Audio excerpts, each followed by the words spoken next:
Un'altra linea guida importante, approvata, e quindi per noi è pronti via, è questione di ore, perché l'assessore Lanzarin ha già scritto ai direttori generali, sono le nuove prese in carico e gli accessi alle case di riposo, alle RSA. Case di riposo, strutture per disabili, centri diurni per anziani non autosufficienti, centri di salute mentale o di cura delle dipendenze, in una parola strutture residenziali extraospedaliere. Anche per loro si entra nella fase 2, una riapertura fortemente attesa non solo dai parenti di chi ospitano, il lockdown risale all'8 marzo, ma anche per l'ingresso di nuovi ospiti o le loro riammissioni. Ormai abbiamo poche realtà con ancora focolaio interno e vogliamo andare verso la pulizia totale. Ovvio che chi ha ancora dei focolai, immagino che l'ultima roba che possa fare è quello di aprire e far entrare qualcuno finché la situazione non si sarà stabilizzata. Le linee guida per i nuovi ospiti prevedono un isolamento di 14 giorni preceduti e seguiti da un tampone.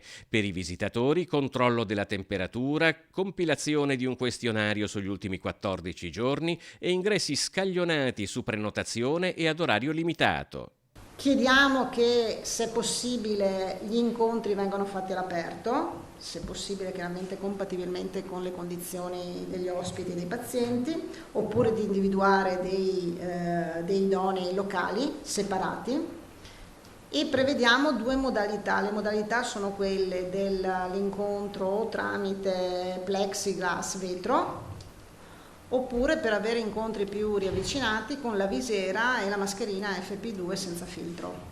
In Veneto ci sono circa 330 case di riposo con 30.000 ospiti e altrettanti operatori.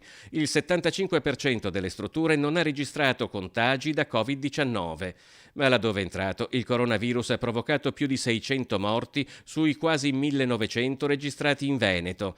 Zaia condivide al proposito l'attivazione di una commissione d'inchiesta in Consiglio regionale. Che non ci sia qualcuno che si permette di dire che ci sia una minima esitazione da parte mia o da parte del gruppo. Noi abbiamo io ho solo sollevato un tema, che è quello che la Commissione si mette in rete con le procure.